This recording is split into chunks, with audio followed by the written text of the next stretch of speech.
السلام علیکم ورحمۃ اللہ وبرکاتہ۔ الحمد للہ کفی وسلام علی عبادہ الذین اصطفی، اما بعد۔ قال اللہ تبارک وتعالی فی کلامہ المجید: اعوذ باللہ السمیع العلیم من الشیطان الرجیم من ہمزہ ونفخہ ونفثہ ومن آیاتہ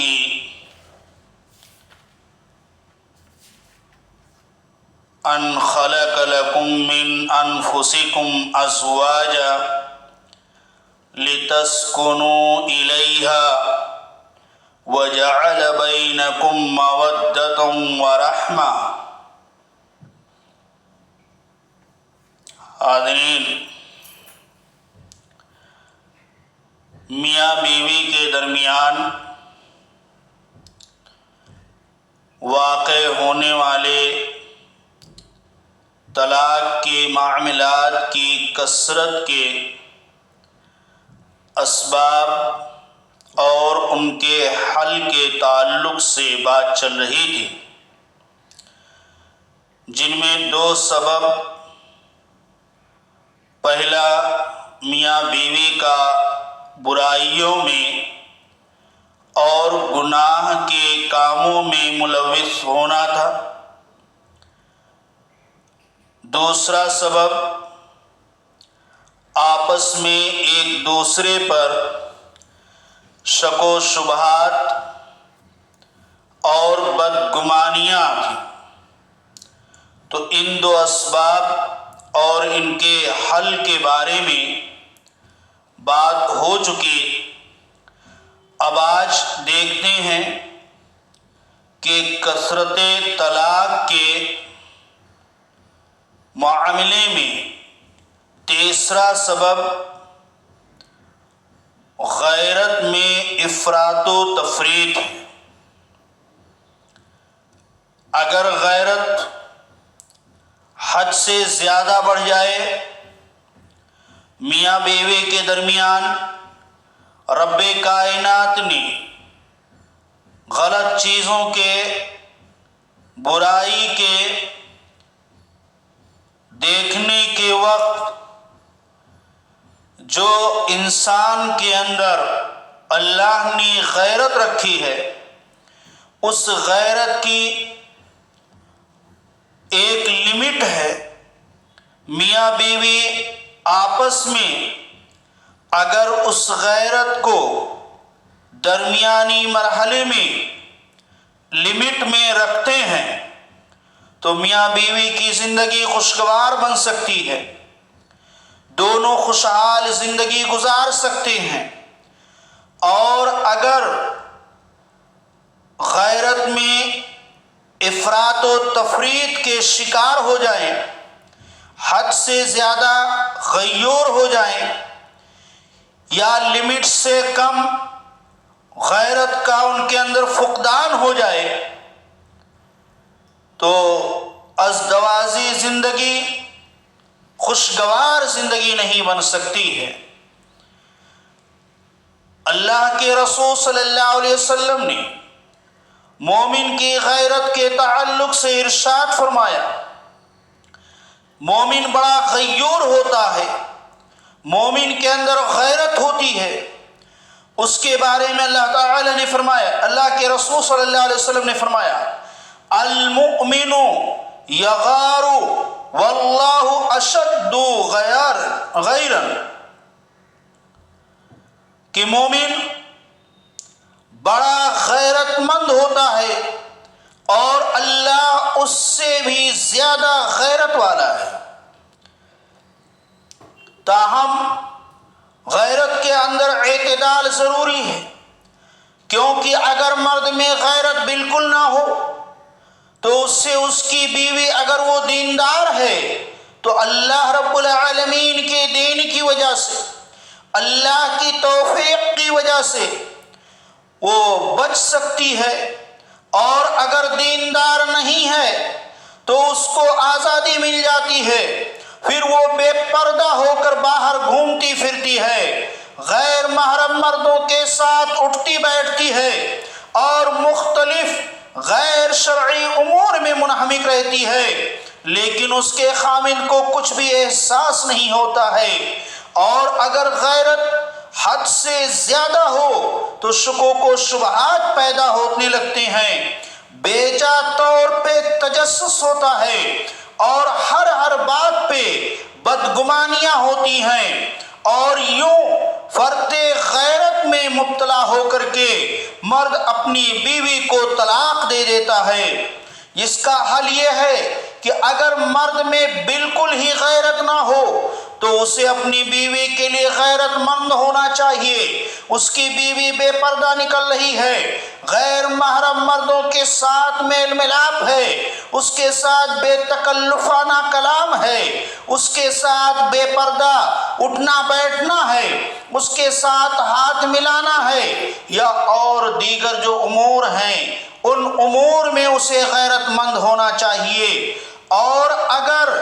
وہ اس قدر غیور ہو کہ اس کا غیر مردوں کے ساتھ اٹھنا بیٹھنا، بے پردہ ہو کر اس کا گھومنا پھرنا، اجنبی مردوں سے فون پہ غیر ضروری بات چیت کرنا اسے ناپسند ہے، تو یہ بہت اچھی بات ہے۔ اور اگر یہ چیزیں نہیں ہیں تو انسان کو اپنی بیوی کے تعلق سے کم اتنا غیرت مند ہونا چاہیے۔ اور اگر بیوی بعض برائیوں میں مبتلا ہو تو اسے اس پر بھی شرعی حدود میں رہتے ہوئے تنبیہ کرنی چاہیے، اور اگر غیرت حد سے زیادہ ہو تو اسے اعتدال کی حد تک لانا چاہیے، کیونکہ فرط غیرت کے نتائج بہت ہی خطرناک ہوتے ہیں۔ لہذا انسان کو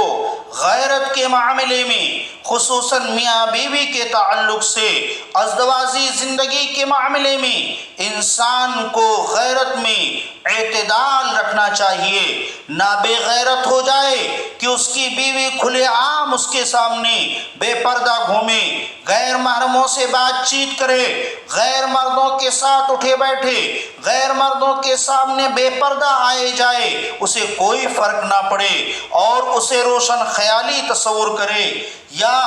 جو ہے ماڈرن ماحول تصور کرے۔ یہ انسان کی، ایک مرد کی یہ بے غیرتی نہیں ہونی چاہیے، اس کے اندر غیرت ہونی چاہیے۔ اور یہ غیرت اگر حد سے زیادہ ہے، بات پہ شکوک و شبہات پیدا کرتے ہیں، بات پہ اس کے اندر غیرت اتنی زیادہ ہے کہ وہ بیوی پہ بدگمانیاں کرنے لگتا ہے، تو اسے کنٹرول میں آنا چاہیے، اپنی غیرت کو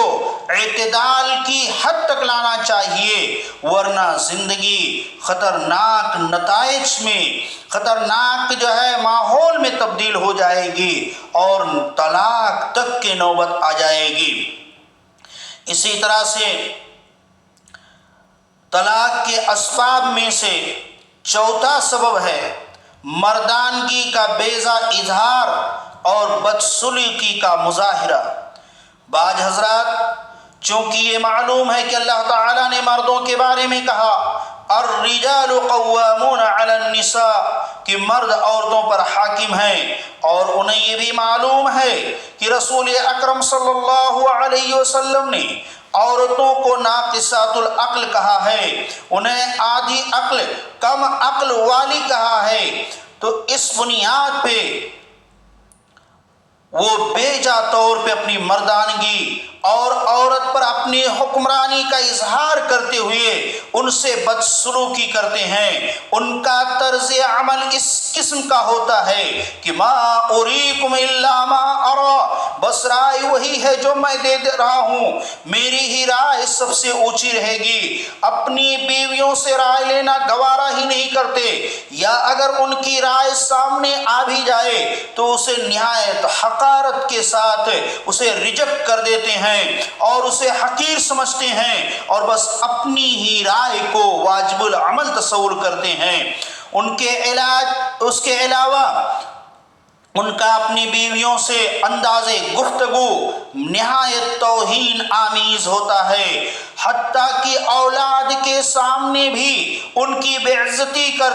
کرنے سے باز نہیں آتے ہیں۔ اس انداز معاشرت سے آخرکار بیویاں تنگ آ جاتی ہیں، کیونکہ گھر میں ان کی شخصیت مسلسل مجروح ہو رہی ہوتی ہے اور آخرکار وہ طلاق کا مطالبہ شروع کر دیتی ہیں۔ اور ان کے اس مطالبے کے بعد مرد یہ سمجھتے ہیں کہ اگر انہوں نے طلاق نہ دی تو ان کی مردانگی پر حرف آئے گا، ان کے مردانگی کی توہین ہو جائے گی، اس لیے وہ سوچے سمجھے بغیر فوراً طلاق دے دیتے ہیں۔ تو یہ بیجا اپنی طاقت کا اظہار، مردانگی کو بیجا ظاہر کرنا اور بدسلوکی کا مظاہرہ یہ طلاق کا سبب بن جاتا ہے۔ اللہ رب العالمین نے الرجال قوامون علی النساء ضرور کہا ہے، لیکن اس کے ساتھ ساتھ وعاشروہن بالمعروف بھی کہا ہے، لہذا دونوں پہلو پہ نظر رکھا جائے، نہ صرف ایک پہلو پر جو اپنے من موافق ہے۔ الرجال قوامون ہماری قوامیت کو ظاہر کرتا ہے، ہماری بادشاہت کو ظاہر کرتا ہے، ہماری حکمرانی کو ظاہر کرتا ہے۔ ہم اپنی حکمرانی چلائیں گے، ہم اپنی قوامیت کا اظہار کریں گے، ہم اپنی من مانی کریں گے، اپنی ہی رائے کو اولیت دیں گے۔ یہ اگر یہ آیت کریمہ ظاہر کرتی ہے تو دوسری جگہ وعاشروہن بالمعروف بھی ہے کہ ان عورتوں کے ساتھ بھلے طریقے سے زندگی بسر کرو، ان کے اوپر اپنی حکمرانی نہ تھوپو، ان کے اوپر بیجا بدسلوکی کا مظاہرہ نہ کرو، بلکہ معروف طریقے سے بھلے طریقے سے زندگی بسر کرو۔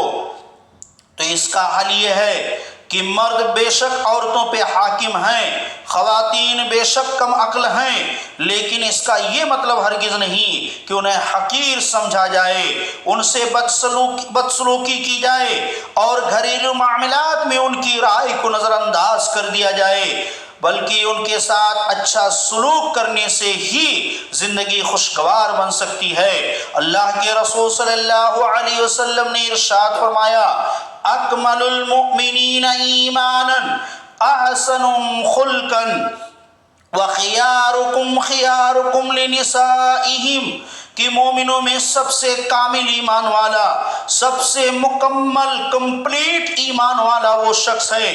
جو ان میں سب سے اچھے اخلاق کا حامل ہو، اور یہ اخلاق باہر نہیں دکھانا ہے، یہ اخلاق دوستوں میں نہیں دکھانا ہے، یہ اخلاق بازار میں مارکیٹ میں بیپاریوں کے ساتھ لین دین کے معاملات میں نہیں دکھانا ہے، بلکہ اس کے ساتھ ساتھ گھر کے ماحول میں، بیوی بچوں میں، اور خصوصاً اپنی بیویوں کے تعلق سے اچھے اخلاق کا مظاہرہ کرنا ہے۔ باہر تو سب کوئی اچھے اخلاق سے پیش آتا ہے، باہر تو ہر کوئی جی حضور کہہ کر کے پیش آتا ہے، باہر تو سب کوئی جناب اور مسٹر اور مسز کہہ کر کے، میڈم کہہ کر کے پیش آتا ہے، لیکن اپنے گھر کی عورتوں کو اسی مسز یا اسی میڈم کے نام سے آپ پکارتے ہیں، اسی ادب اور احترام کے ساتھ پکارتے ہیں یا نہیں، یہ دیکھنا ہوگا۔ تو اللہ کے رسول صلی اللہ علیہ وسلم نے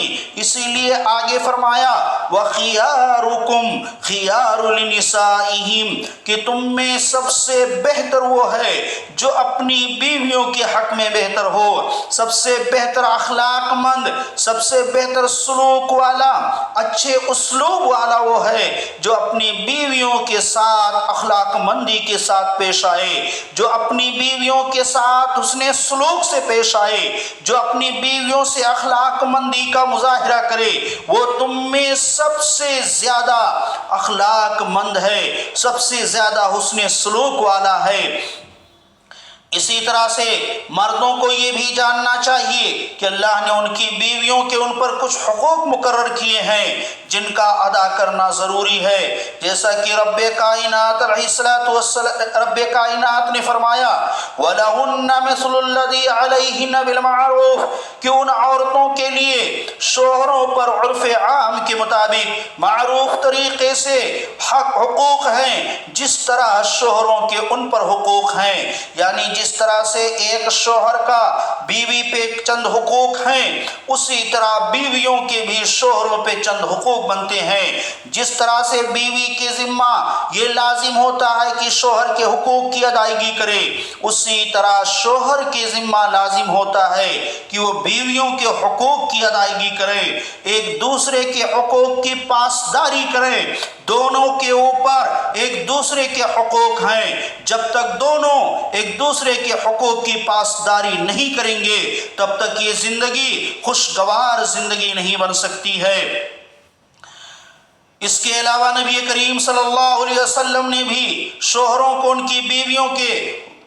متعلق خصوصی طور پہ تاکید کی کہ وہ نہ ان پر ظلم کریں، نہ ان کی حق تلفی کریں، بلکہ ان کے ساتھ اچھے سلوک کریں۔ رسول اللہ صلی اللہ علیہ وسلم نے حجۃ الوداع کے خطبے میں فرمایا تھا فَاتَّقُوا اللَّهَ فِي النِّسَاءِ کہ تم اللہ سے عورتوں کے تعلق سے ڈرو، فَإِنَّكُمْ أَخَذْتُمُوهُنَّ بِأَمَانِ اللَّهِ تم نے انہیں اللہ کی امان کے ساتھ اپنے عقد میں لیا ہے، اپنی ماتحتی میں، اپنی نکاح میں تم نے انہیں اللہ کی امان کے ساتھ لیا ہے۔ وَاسْتَحْلَلْتُمْ فُرُوجَهُنَّ بِكَلِمَةِ اللَّهِ اور تم نے ان کے شرمگاہوں کو تم نے اللہ کے کلمے کے ساتھ حلال کیا ہے، لہذا تم عورتوں کے تعلق سے اللہ رب العالمین سے ڈرو۔ مطلب کیا ہے کہ ان کی حقوق تلفی نہ کرو، ان پر زیادتی نہ کرو، ان سے بدسلوکی نہ کرو، بلکہ ان کسی کے ساتھ اچھے اخلاق کے ساتھ پیش آؤ، اچھے طریقے سے پیش آؤ اور ان کے ساتھ اچھا سلوک کرو۔ اگر اس طرح سے تم اپنی زندگی کو خوشگوار بنانا چاہتے ہو تو یہ تمہارے لیے اچھا فارمولہ ہے کہ جس طرح تم ان کے اوپر اپنے حقوق کو سمجھتے ہو اسی طرح اپنے اوپر ان کے حقوق کو سمجھو، کہ جس طرح تمہاری بیویوں کے اوپر حق ہے اسی طرح بیویوں کا تمہارے اوپر بھی حقوق ہیں۔ جس طرح تم یہ چاہتے ہو کہ بیوی ہمارے حق کو کما حقہ ادا کریں، اسی طرح سے تم بھی کوشش کرو کہ بیویوں کے حقوق کو کما حقہ ادا کرو۔ جب دونوں ایک دوسرے کے حقوق کو ادا کرو گے تو یہ زندگی خوشگوار زندگی بن جائے گی، طلاق کی نوبت نہیں آئے گی، طلاق کے معاملات، طلاق کے واقعات کم ہو جائیں گے یا رک جائیں گے، ختم ہو جائیں گے، لیکن پہلے اچھا بننا پڑے گا۔ ہم سوچتے ہیں کہ ہماری بیویاں